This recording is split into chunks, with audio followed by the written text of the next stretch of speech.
पौष शुक्ल पक्ष पुत्रदा एकादशी व्रत।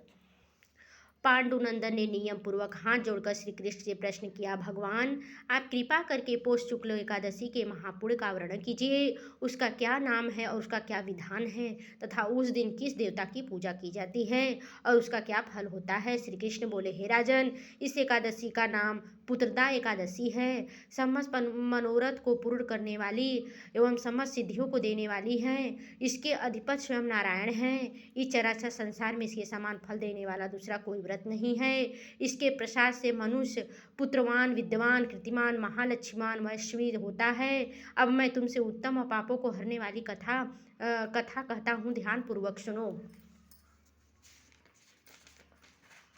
पूर्व काल में एक राजा अपनी स्त्री शिव्या सहित पुत्र न होने के कारण अत्यंत दुखी था। उसके पिता गर्भ अश्वों से सचित किंचित पिंडदत्त का पान करते थे। वे सदैव इस शोक से संतप्त रहा करते थे कि उसके आगे हमें कौन पिंडदान देगा। इधर राजा को पुत्र इच्छा की तरह से दिनों दिन निराश देखती थी। उसका इस प्रकार का संताप एक प्रकार से ठीक ही था, क्योंकि बिना पुत्र के सचमुच ही मनुष्य का जीवन निरर्थक है। उसे जिसके पुत्र नहीं उसके कुछ भी नहीं, क्योंकि बिना पुत्र के देवता, पितर और मनुष्य किसी का भी ऋण परिशोधन नहीं होता। अस्तु मनुष्य को पुत्र प्राप्त करने के लिए व्यक्तियों में सदैव ही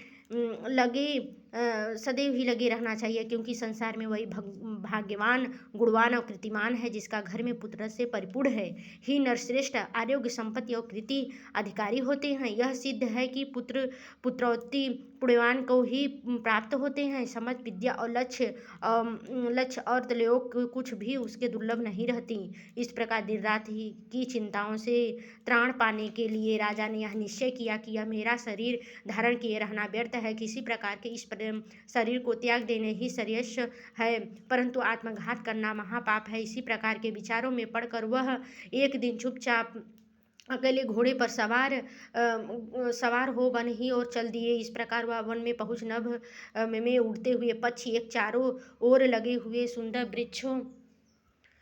वृक्षों के प्राकृतिक सौंदर्य को अवलोकन करने लगा। वहां पर कहीं तो अपने अपने निवास स्थान से निकलकर मृग पुड इधर उधर चौकड़ियां भर रहे थे, कहीं व्याघ्र, वाराह, सिंह, वानर, नीलगायें, शंख, संपर, जंगली हाथी अपने हथनियों के साथ क्रीड़ा कर रहे थे। किसी तरफ श्रृंगालों को ध्वनि थी तो इसी ओर से उल्लुओं को कर्कश नाद सुनाई पड़ रहे थे। इसी प्रकार वन की शोभा देखता और वन पशुओं के शब्दों को सुनता हुआ राजा वन में घूमने लगा। घूमते घूमते उसे दोपहर हो गया। उस क्षुधा और वियोग ने सताया, परंतु वह आगे ही बढ़ता गया। आगे चलकर उन्हें देखा कि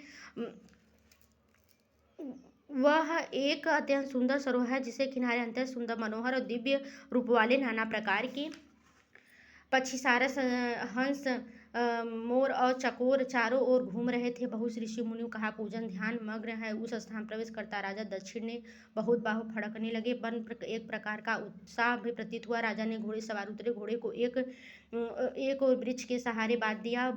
ऋषियों मुनियों के पाप जा उनको अलग अलग प्रदक्षिणा और प्रणाम इत्यादि दिया। राजा का सुंदर वेश और सुंदर स्वभाव देखकर एक ऋषि ने कहा, इच्छा क्या नाम है, क्या विचार है। ऋषियों को ऐसी बात सुन राजा ने कहा, भगवान आप लोग कौन हैं, यहाँ पर क्यों आए हैं, क्या कर रहे हैं। एक महर्षि बोले, राजन हम लोग के विश्वदेव हैं और आज मौष शुक्ल की पुत्रदा नाम एकादशी का व्रत है, जो हम इस सरोवर को स्नान करने आए हैं। हमने अपना संपूर्ण हाल बता दिया, अब आप कहिए। राजा बोले, हे भगवान, यह निसंतान है, अभागा मनुष्य हूँ, पुत्र की इच्छा रखता हूँ। यदि आप लोग मुझे किसी प्रकार भी एक पुत्र दे तो मैं धन्य मानकर जन्म जन्म के लिए आपका ऋणी हो जाऊँ। ऋषियों ने कहा, राजा नागपुता एकादशी का व्रत अत्यंत उत्तम और निस्संदेह पुत्र देने वाला है। नियम पूर्वक एकादशी व्रत को धारण कीजिए। निस्संदेह से एकादशी पूर्ण फल एवं हमारे वचनों को प्रभाव से तुम्हें पुत्र होगा। ऋषियों की ऐसी वाणी सुन राजा ने अत्यंत प्रसन्न हुआ। उन्हें बताए हुए तरीकों से एकादशी व्रत को द्वादशी को पारण किया। ऋषियों को विदा हो अपने भगवान आए। परमात्मा को अनुग्रह एकादशी पूर्ण प्रताप से था। ऋषियों के आशीर्वाद से राजा रानी ने गर्भ धारण किया तथा समय सुंदर स्वरूपवान तेजवान और भगवान पुत्र उत्पन्न किया।